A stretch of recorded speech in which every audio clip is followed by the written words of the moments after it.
Bienvenue sur Africa 24 dans cette nouvelle édition du Morning News. Voici les titres de l'actualité. Confusion au Tchad qui prépare sa candidature à la tête de l'ASECNA. 2 personnalités briguent désormais le poste de directeur général. La candidature de Hadoum Younous-Mi a récemment été annoncée alors que celle de Mahamat Awari Nessa avait déjà reçu les faveurs du président de transition. Le prix Soufao 2024 décerné à la Camerounaise Nelly Chatoué Diop.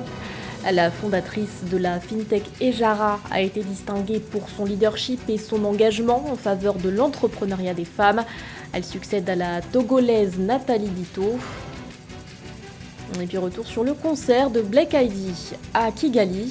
La chanteuse malienne continue de conquérir les scènes africaines après la sortie de son titre Mali.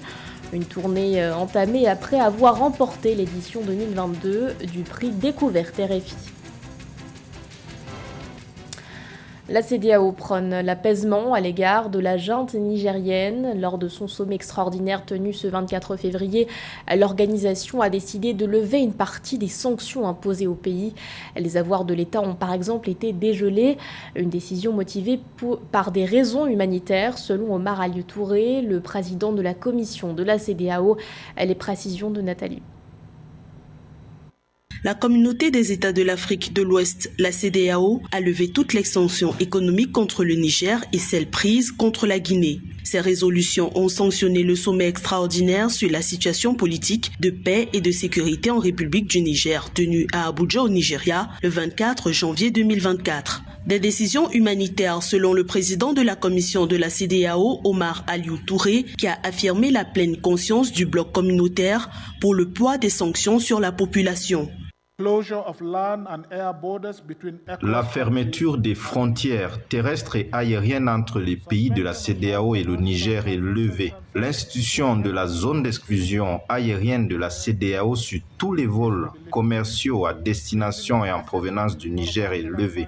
La suspension de toute transaction commerciale et financière entre États membres de la CEDEAO et le Niger est levée. Le gel des avoirs de la République du Niger dans les banques centrales de la CEDEAO est levé.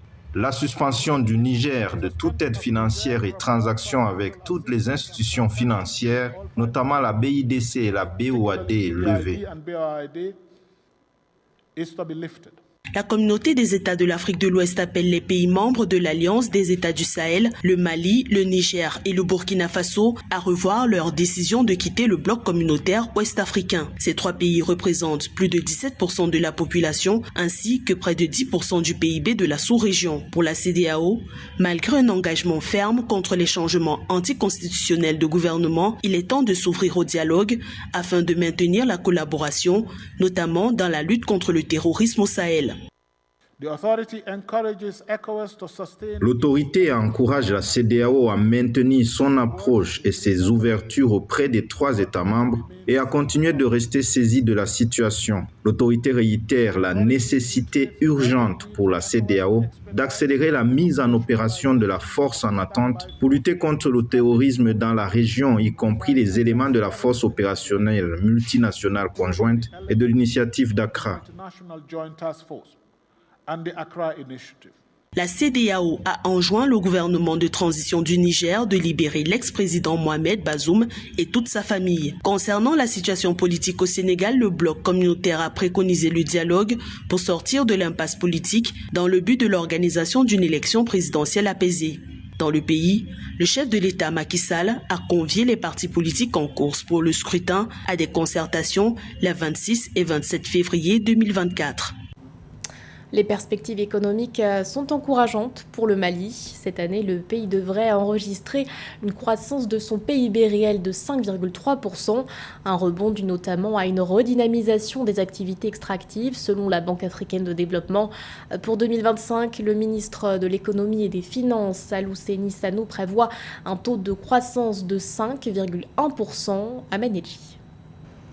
Au Mali, les travaux d'élaboration du budget 2025 effectués le 22 février annoncent une amélioration progressive de la situation économique du pays, malgré les effets négatifs des différentes crises, notamment en Ukraine et l'embargo de la CEDEAO imposé en 2022. Le taux de croissance réel du PIB, 3,1% en 2021, est estimé à 5,1% en 2023 et devrait atteindre 5,3% et 5,1% respectivement en 2024 et 2025. Cette projection promet une bonne situation économique à bien des égards. Et comme vous le savez, le contexte macroéconomique du Mali qui prévaut à l'élaboration du budget 2025 est rassurant, notamment en ce qui concerne une amélioration progressive au niveau de la situation sécuritaire et sociopolitique. Et vous n'êtes pas sans savoir que le Mali a recouvré donc son intégrité territoriale avec la récupération de la ville de Kidal, mais aussi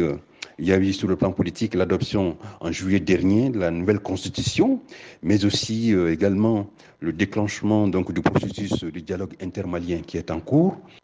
L'inflation, qui demeure maîtrisée selon le ministère des Finances, devrait se maintenir en dessous de la norme communautaire de 3% grâce aux efforts conjugués des acteurs du monde économique et une bonne campagne agricole. Les premières estimations de l'exécution budgétaire 2023 témoignent ainsi d'une mobilisation des recettes satisfaisantes avec un taux de pression fiscale situé à 14,7% du PIB contre une prévision de 14,6%. Le Mali, le Burkina et le Niger en sortant de la CEDEAO pour créer l'AIS, seulement si ces États continuent, d'ailleurs ce qui est le cas d'ailleurs, continuent de mieux coopérer dans les différents domaines au plan militaire, au plan sécuritaire, au plan économique, au plan politique et voire culturel, ces trois pays ne vont pas sentir le grand choc économique en sortant de la CEDEAO. La conférence de lancement des travaux du processus budgétaire 2025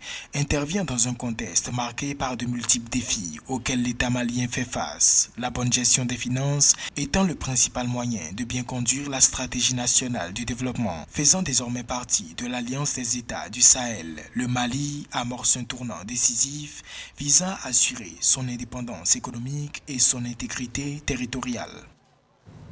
2 candidats pour un seul poste. Au Tchad, l'annonce d'une nouvelle candidature à la direction générale de la SECNA a semé la confusion. Il s'agit de Hadoum Younous-Mi, ancien ministre des Infrastructures. Une candidature présentée par la ministre de l'Aviation civile alors que celle de Mahamat Aouaré-Nessa était déjà soutenue non seulement par le président de transition mais aussi par la CEMAC. Reportage de notre correspondant au Tchad, Mahamat Ramadan, commenté par Nathalie Mo. Au Tchad, le ministère des Transports et de l'Aviation civile a annoncé la candidature de l'ancien ministre Hadoum Younous-Mi à la direction de la SECNA, alors que le pays dispose déjà d'un candidat désigné par le président de la République en 2022. La candidature de l'ancien directeur général de l'Autorité nationale de l'aviation civile, Mahamat Aouaré-Nessa, a été portée au niveau communautaire par le pays de la CEMAC lors du dernier sommet des chefs d'État à Yaoundé en 2023. Le pays se retrouve ainsi avec 2 candidats officiels au même poste. Une situation qui sème la confusion au niveau national et qui divise l'administration. J'ai envoyé des émissaires dans tous les pays membres de la SECNA, discuter avec mes collègues et qu'on a travaillé jusqu'au mois de mars 2023. Dans le cadre de CEMAC, nous avons remis toute la documentation avec le CV et mon CV a été acté et ça a été adopté à l'unanimité par les 6 chefs d'État. Depuis le début de l'année 2023, le Tchad était en campagne officielle pour le poste de directeur général de la SECNA et a reçu le soutien de 12 pays membres de l'institution. Pour certains diplomates, cette annonce récente d'un autre candidat pour ce même poste, alors que les autorités n'ont pas retiré officiellement leur confiance au premier candidat en course, fragilise la chance du pays de diriger cette prestigieuse institution de la sécurité de navigation aérienne. Après tout, c'est le Tchad qui gagne. Nous avons un haut cadre qui va piloter une des meilleures agences, un des meilleurs exemples de coopération interétatique, parce qu'aujourd'hui, la SECNA et le CAMES, c'est les deux seuls ensembles qui restent et qui sont viables du point de vue de leur efficacité sur le terrain. Pour rappel, le Tchad a retiré de la course son candidat au poste de directeur général de la SECNA en 2020 suite à une entente avec les pays d'Afrique de l'Ouest pour favoriser la candidature du Niger. En retour, le Tchad est supposé présenter un candidat en 2024 avec les soutiens de 12 pays membres de la SECNA. L'agence compte 18 États africains membres ainsi que la France et contribue à la gestion des espaces aériens et à la fourniture des services de sécurité de la navigation aérienne. On reste au Tchad où la coalition Nous Peuple a appelé à la population à une opération ville morte. Une opération prévue ce lundi 26 février sur l'ensemble du territoire national. Objectif ciblé, protester contre la cherté de la vie. Une colère alimentée notamment par la hausse des prix des carburants. Pour protester contre cette augmentation, les syndicats avaient organisé une grève de 6 jours. Rappelons que le prix de l'essence a augmenté de 40%. Il s'élève désormais à 730 francs CFA le litre. Quant à celui du gazole, il a connu une hausse de 18%. Il se chiffre à 828 francs CFA le litre. Elle est la deuxième Camerounaise à remporter une telle distinction. La fondatrice de la FinTech Ejara, Nelly Chatoué-Diop, a remporté cette année le prix Soufao, un programme initié par le Club Afrique Développement du groupe Attijari Wafa Bank. Objectif, bâtir un écosystème favorable au développement de l'entrepreneuriat féminin. Reportage de notre correspondant Narcisse Oum. Après sa compatriote Kate Futso, présidente directrice générale de Telka Coco en 2019, Nelly Chatoué-Diop est la deuxième Camerounaise à remporter le trophée Souawe, décerné par le Club Afrique Développement du groupe Attijari Wafa Bank. Elle a reçu sa distinction au cours de la deuxième édition du Souawe, entendez Stand Up for African Women Entrepreneurs, qui s'est tenue du 22 au 23 février 2024 à Douala. Elle succède ainsi à la Togolaise Nathalie Bito, présidente de la Chambre de commerce et d'industrie du Togo, lauréate en 2023. Et quand on reçoit ce genre de reconnaissance, ça nous met finalement sous le poids de devoir give back, comme je le dis. Donc oui, je suis contente aujourd'hui, mais je sais que derrière ce trophée, il va falloir que je m'engage encore plus, que je fasse encore plus pour les femmes entrepreneurs. Donc je le prends, oui, comme un cadeau. Je vais célébrer ce soir, mais je le prends aussi comme un engagement, un devoir à encore faire plus pour le futur, pour l'avenir. Après des études supérieures en ingénierie informatique et une carrière professionnelle en France, Nelly Chatoué-Diop, de retour au Cameroun, se lance dans l'entrepreneuriat.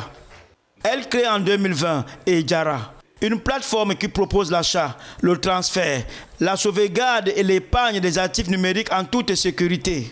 Après avoir fait une carrière dans le corporate, je me décide de me lancer dans l'entrepreneuriat. J'ai besoin d'avoir des modèles. J'ai besoin de lire des histoires de femmes inspirantes, surtout dans la géographie où je veux entreprendre, qui était finalement d'abord l'Afrique, et ensuite d'internationaliser mon entreprise. Et comme par hasard, l'univers fait bien les choses, je tombe sur l'histoire de Mom Kate, et je me dis, waouh, ce qu'elle a pu accomplir en 30 ans, 40 ans, c'est possible. It's possible. Et c'est là que je me dis, mais si elle a fait, pourquoi je ne pourrais pas le faire aussi? Et c'est là que ça me donne la force en 2020 de démissionner, de prendre ma famille, de me réinstaller ici au Cameroun pour lancer cette entreprise parce que je suis habitée par cette passion, cette détermination. Et je me dis, j'ai 30 ans, j'ai 40 ans pour le faire. J'ai 40 ans pour que ce bébé devienne une multinationale. Et finalement, ça a pris moins de temps parce que 3 ans plus tard, je suis aujourd'hui en train d'ouvrir l'Europe. Selon sa promotrice, Ejara compte à ce jour plus de 200 000 utilisateurs au Cameroun, en Côte d'Ivoire, au Burkina Faso, au Mali, en Guinée, au Sénégal, ainsi que les Africains francophones de la diaspora, Europe, Asie et États-Unis. Cette Fintech a notamment noué un partenariat avec la société d'infrastructure de paiement crypto-monnaie MonPay, afin que les utilisateurs de la diaspora puissent envoyer de l'argent à leurs proches en Afrique. Black Eyed poursuit sa tournée en Afrique. Après le Tchad et le Togo, la chanteuse malienne a fait dernièrement vibrer le public rwandais à Kigali. Son intérêt pour le chant débute à l'âge de 12 ans, une passion qui l'amène à étudier au Conservatoire des Arts et Métiers Multimédia de Bamako. Mais sa carrière prend un réel tournant après la sortie de son tube Mali. Notre correspondant Fraterne Dake Isenga est allé à sa rencontre.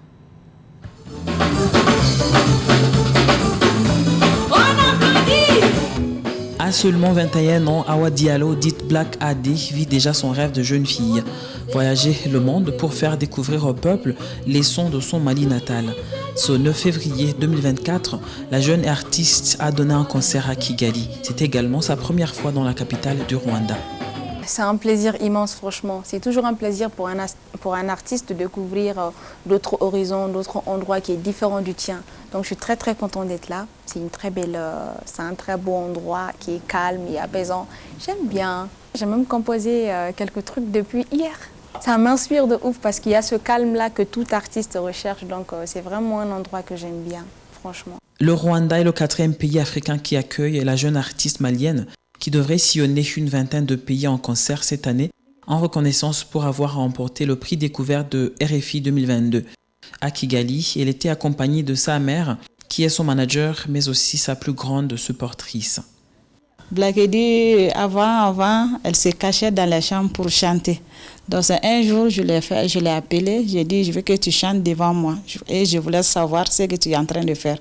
Donc elle a chanté. Depuis ce jour, je ne lui ai rien dit. Donc, depuis ce jour, je la soutiens. Parce que j'ai vu quelque chose de positif en elle. La détermination, le courage que j'ai vu à ma fille, et c'est à cause de ça que moi aussi, je suis déterminée derrière elle aussi. Donc, je crois qu'ensemble, on peut arriver très loin. C'est à 12 ans que Awa Diallo ressent pour la première fois le désir de se lancer dans le chant. Très vite, elle se met à l'école de grands artistes comme sa célèbre compatriote Oumou Sangaré. En août 2021, lorsqu'elle est au Conservatoire des Arts et des Métiers Multimédia à Bamako, elle sort son premier single intitulé Aliou, une chanson d'amour qui est suivie de plusieurs autres. Mais c'est le tube Mali qui la fera connaître dans son pays et au-delà. La chanson lui fera remporter le prix découverte RFI 2022.